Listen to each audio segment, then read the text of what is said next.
One of the most prominent thematic commentaries in Batman v Superman focuses on power, its societal dynamics and consequences, and its relationship to the psychology and behaviours of individuals. The theme of power is explored in various ways, one of such being via the concept of authority, and a primary character used to dramatise the eternal conflict the spectre of authority imposes is the film's iteration of Lex Luthor. This character is shown to have a volatile, contentious relationship with authority, seeming to hold antipathy for not only the arguably imperfect ways it's employed and managed in contemporary society, but despising the very existence of authority as a transcendental component of reality. In many ways, this is the main trait which defines his character and drives his decisions in the film. His decision to destroy the ultimate symbol of authority on Earth, Superman, authority incarnate. Superman is comprised of a confluence of archetypal, mythological motifs. As such, his relevance extends across multiple domains, and he serves as a symbol for many important concepts, mythic, philosophical, and abstract in nature. As Lex ultimately reveals, Superman stands at the top of humanity's civilizational power hierarchy, more powerful than anyone on Earth, and thus he is Earth's de facto highest authority. He has the ability to impose his will on anyone he chooses. He answers to no power higher than himself, in Lex's opinion.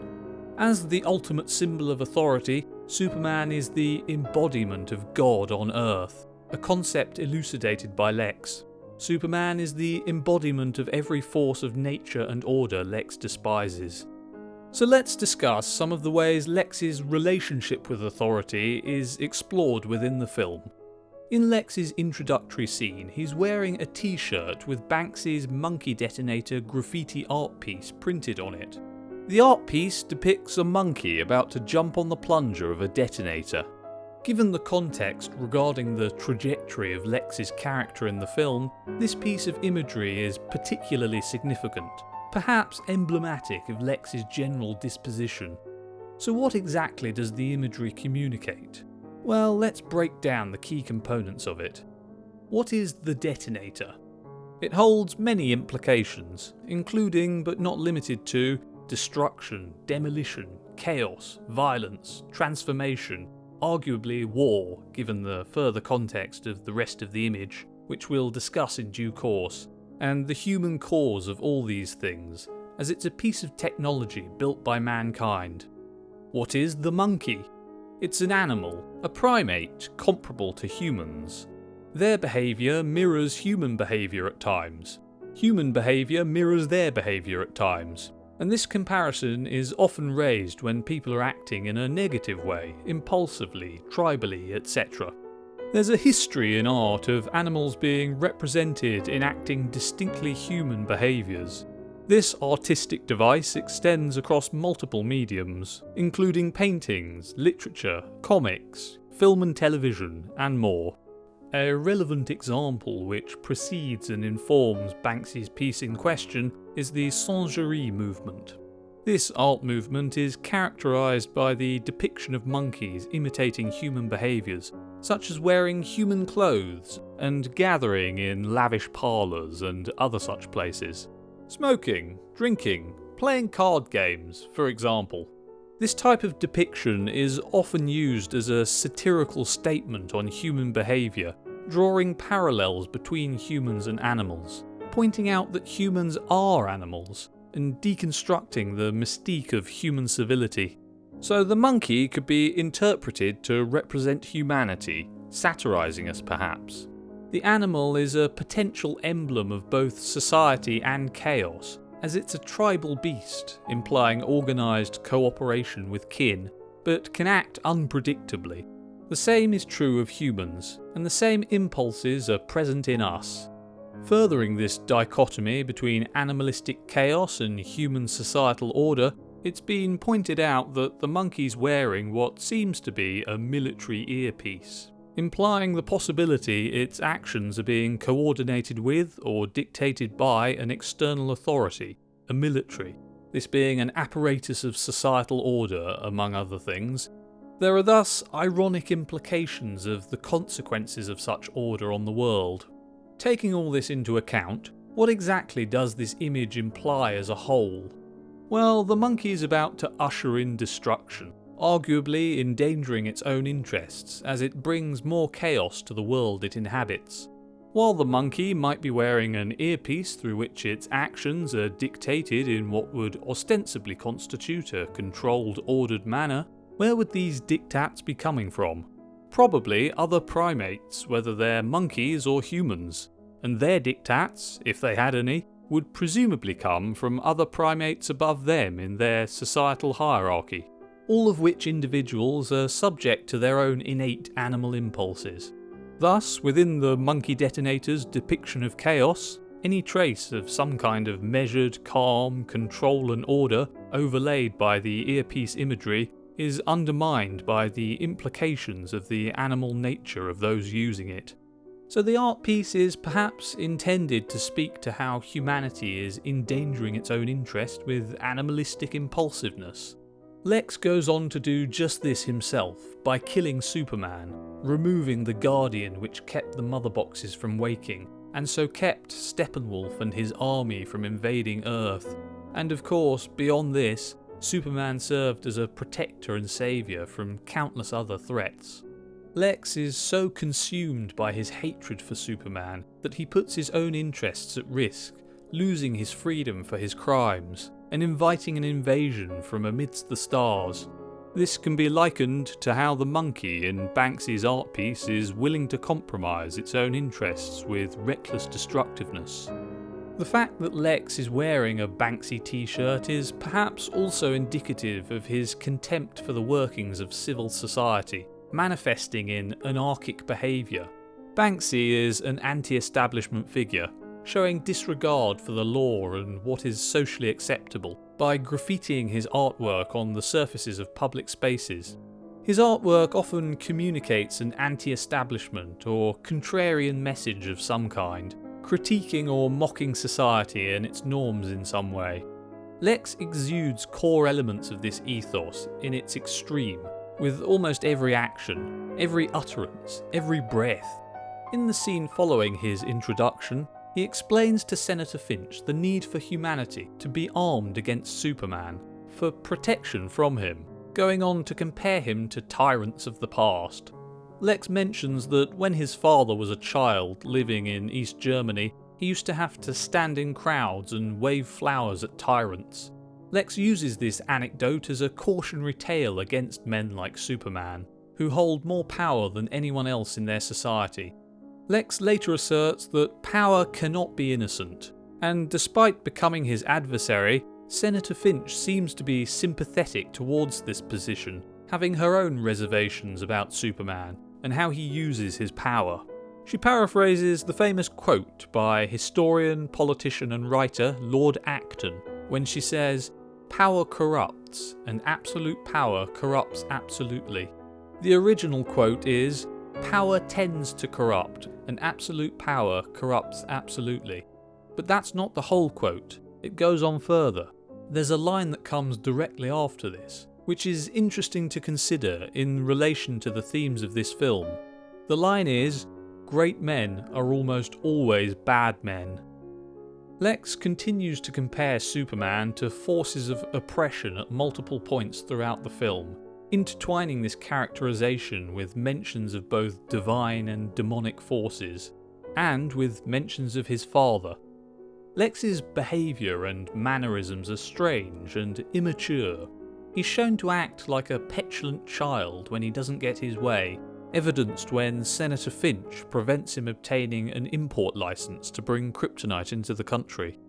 The film's iteration of Lex Luthor is actually Lex Luthor Jr., which adds to the aesthetic of him being immature and having a complex of being a child under the oppressive authority of the ultimate father figure, Superman.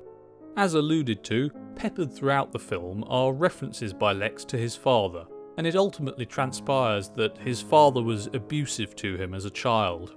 Following on from this, Lex can be interpreted as a child who never really grew up. never having psychologically matured in the normal ways people should to become a functional, integrated member of society, because he lacked the proper paternal guidance, nurture and leadership. This also seems to have led to Lex's hatred of authority and power held over others, which he deems an inevitability intrinsic to Superman.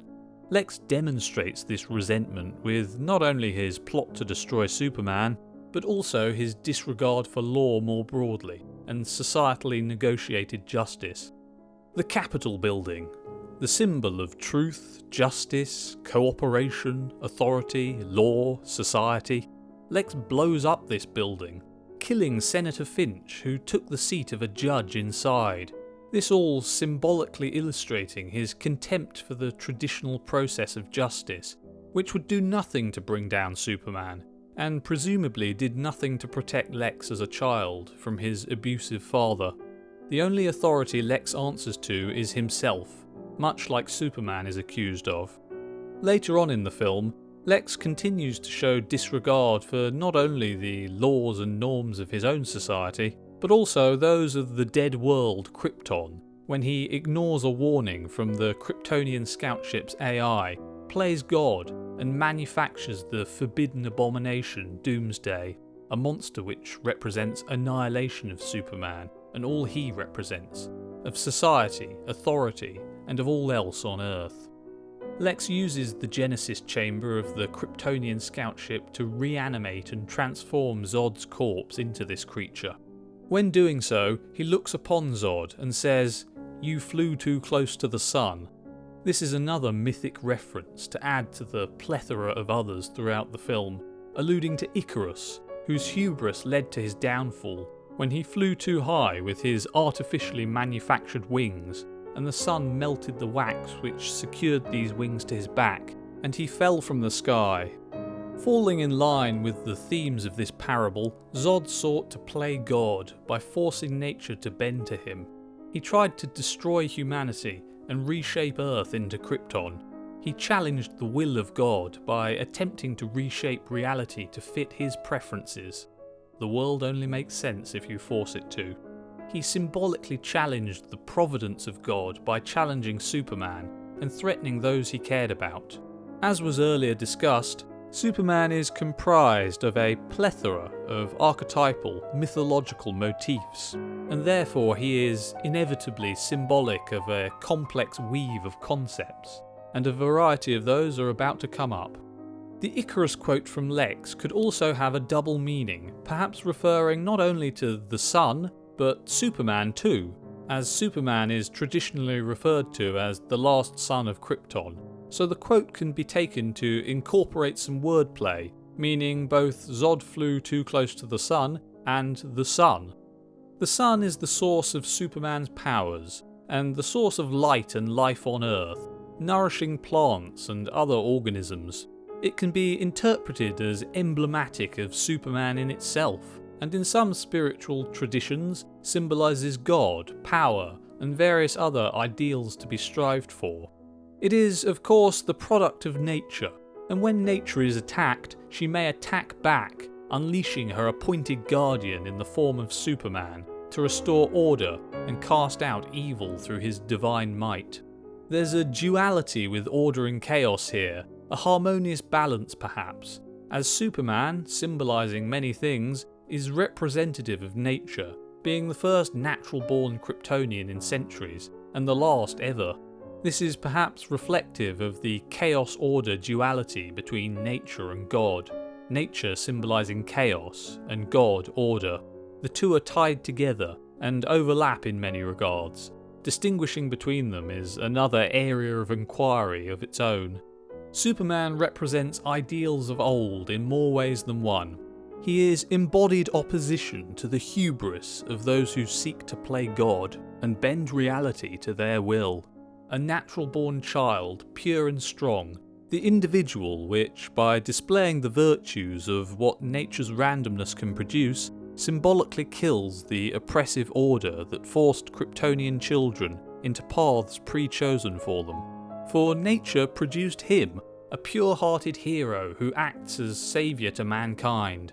Nature is often chaotic and horrifying, and this is reflected in Superman's power, but also reflected in him is society and order. As stated already, he restores order to Earth by defeating the chaos unleashed by Zod. Once again, there's a chaos-order duality here, as Zod unleashed chaos in the pursuit of tyrannical, pathological order, wanting to resurrect his excessively controlled society. Parallels with the monkey detonator can once again be drawn. So this Icarus reference by Lex implies he is aware of the dangers of hubris, and is likely aware that he is playing with fire in the same way Zod did, but perhaps he doesn't care, as it seems he willingly invites an invasion from Apocalypse, and willingly unleashes Doomsday upon the Earth.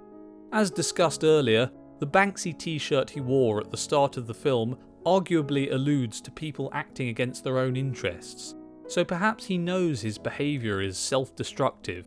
In fact, it seems clear that he must, but he has such contempt for God and the existence God created that he wants to unleash the devil upon it and destroy it all. He is perhaps suicidal in his hatred of the way the world is ordered, much like criminals who go on murder sprees, knowing they will be killed by the police for it and die in a blaze of glory.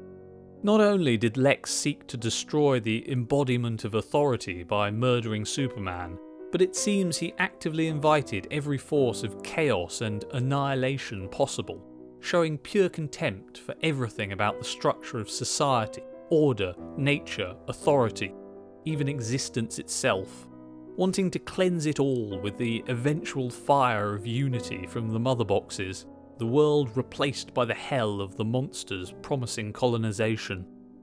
But what do you think? Do you agree with this analysis? Do you disagree with it? Do you have any alternate interpretations? Or any complementary ones to add to this? Let me know in the comments below. Leave a like if you enjoyed, and click the bell end to receive alerts when the next video is posted. Thanks for watching, see you next time.